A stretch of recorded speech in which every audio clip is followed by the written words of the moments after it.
Welcome to Binary Options channel. Local Bitcoins review. I'm not the only one who's been scammed. This isn't a review, and, as much as I wish it was, it's not a promotion either. It's a first-hand account, a testament to the continual negative impact of frauds in the crypto space. I wrote this article to make the community aware that Local Bitcoins doesn't consider to accept moral responsibility when users get scammed on the platform.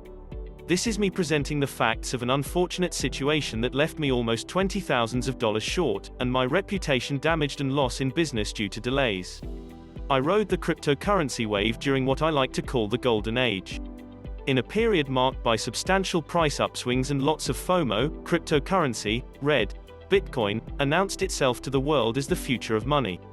I came across Bitcoin in the early part of 2013. During that period, I worked on several freelance projects, and I needed a seamless way to receive payment from clients anywhere in the world. Bitcoin ticked all the right boxes, and it wasn't long before it became my favored currency. I read the Bitcoin white paper. The whole project was exciting with a unique view of the concept of digital currency. Of course, being a total newbie, I set out on an adventure to learn what I can about cryptocurrency and how blockchain tech works. Thanks to the wealth of information on the internet, I was able to get my feet, or, in this case, brain, wet. Keep in mind, this was a time of big money exchange heists, regulatory concerns and whatnot. I remember hearing widespread rumors of an impending ban on cryptocurrencies by the Indian government. It was only natural that I'd want to research potential safe houses, and I stumbled on peer-to-peer, P2P, cryptocurrency marketplaces. Local Bitcoins was like eBay for Bitcoin trading and had been around for a while, so I jumped on board. I registered on Local Bitcoins on January 5, 2018, because selling P2P currency on a P2P marketplace had a nice ring to it. No, the platform was secure and easy to use. Also, the P2P model means more flexible options with deposits, withdrawals compared to centralized exchanges. On March 17, 2018, I had my first scam experience on Local Bitcoins while it was identified when the bank has frozen my bank account 1 week later. I traded with a trader with Indian username for about $2,100 value in Bitcoin. With the buyer, the tradings were smooth and fast as I received the money within half an hour. It was closed immediately. Later on the 23rd of March, all of a sudden, my credit card stopped working. After approaching the bank, they mentioned my bank account had been frozen due to fraudulent activity. Someone filed a fraud claim against me, which I had to resolve before I could access all funds, almost $14,200, and I didn't even know who. Actually, still, I don't know who did it as the bank denied to share the details of complainer citing privacy terms. The bank shared a little information and mentioned the complaint was against the transactions on the 17th of March 2018 and by a lady who is 2,364 kilometers away from my city. After brainstorming, I learned 2 Indians were scammed by a Cameroon-based Local Bitcoins trader. The scammer traded with the other victim, a newbie, I think, and told him to send me the funds. I was implicated since the victim now thought I was the seller. Apparently, this trader had scammed me and someone else by simultaneously posing as a Bitcoin buyer and seller of something. I lost my Bitcoin, and the other victim suffered their cash. I couldn't reach the other victim user as I didn't have the personal contact information while the bank denied sharing the same.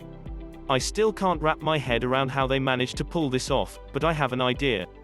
Local Bitcoins denied to own the moral or legal responsibility, and I left cornered along with loss of money and reputation while the Local Bitcoins buyer's account was potentially banned. Yep, that was the phrase, for violating the terms of service, https://prnt.sc/qg6jc closing parenthesis. I checked the account info and was surprised to find out my Indian trader's real IP address was in Cameroon. The scammer traded with the other victim, the lady, out of Local Bitcoins, I think, and told him to send me the funds in exchange of something. I was implicated since the lady victim now thought I was the seller. And I did, didn't I? Iced money. Although the reported deposit of $14,200 United States dollars remained inaccessible, I never got access my bank account back but had to move on. But that's not the end of the story. Fast forward to December 12, 2019. I was looking to sell some Bitcoin. It was urgent, so I turned to Local Bitcoins because I'd gotten wiser in choosing traders. Or, at least I thought. I got a deposit of $3,400 in my LocalBitcoins wallet, and next second it was sent to another LocalBitcoins address without 2FA authorization codes.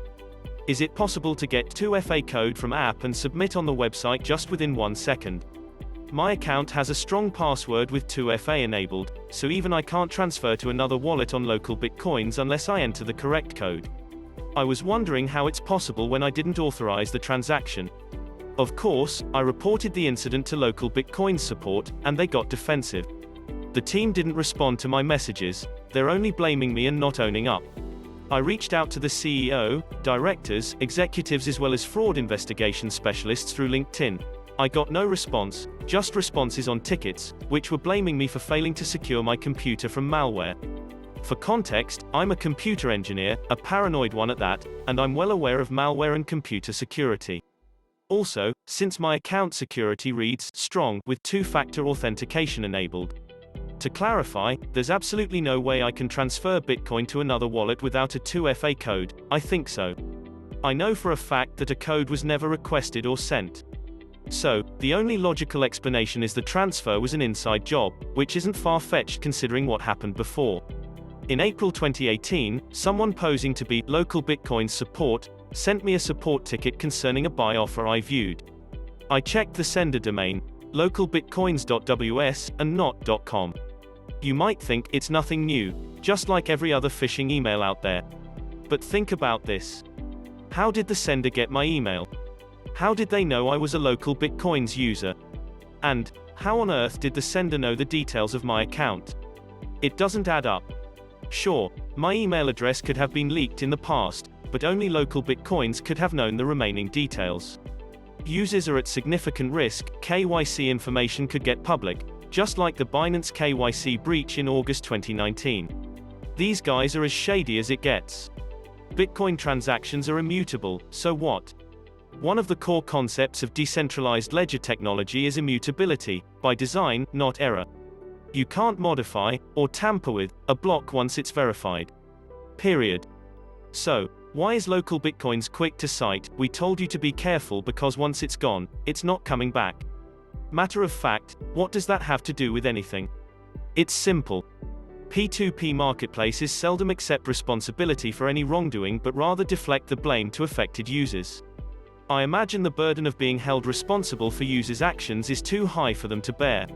Still, I wouldn't put it past them to tell you they provide a platform to trade Bitcoin, but can't be held accountable for what you or others do on it. Remember, eBay tried this until it became apparent that blame shifting isn't the answer. People were getting scammed by shady sellers who advertised products and delivered entirely different items. So, what did they do? Well, they upped their verification game and set up smart filters to suspicious flag activity. Red flagged accounts would be temporarily locked, pending manual review. Also, their suspension policy is a strict 2 strikes, and you're gone, and they use several methods to keep suspended users from registering again. They have a fraud assistance team working with federal law enforcement agencies like the FBI, the FDA and even the Secret Service. This approach is an inconvenience to eBay sellers, but when it comes to fighting fraud, there's really nothing like going overboard. Besides, it's the shady sellers complaining the most. eBay, a P2P marketplace through and through, has been able to keep out the majority of bad actors and maintain a positive reputation, unlike LocalBitcoins, who have taken a hush-hush, indecisive stance on crypto fraud. Millions of dollars have been lost to cryptocurrency scams. P2P crypto marketplaces are entry points for these incidents, so the fault is theirs and theirs alone. Users come onto LocalBitcoins expecting a secure, safe and seamless trading experience. Instead, they meet cunning criminals, elaborate scams, and a threat to their online and offline safety. Security and ease of use isn't such a difficult dilemma. I choose security again and again. LocalBitcoins should adopt strict Know Your Customer (KYC) and anti-money laundering (AML) regulations to frustrate potential scammers and prevent repeat offenders. Also, account levels with increasingly tricky verification methods and deposit, withdrawal limits should be introduced. It's time for LocalBitcoins to end this apathy and stop preying on unsuspecting users. They have everything to lose: their reputation, users' trust, and ultimately, revenue. If users keep getting scammed on this platform, it may impact many lives associated with the users. Please visit the link below for more details.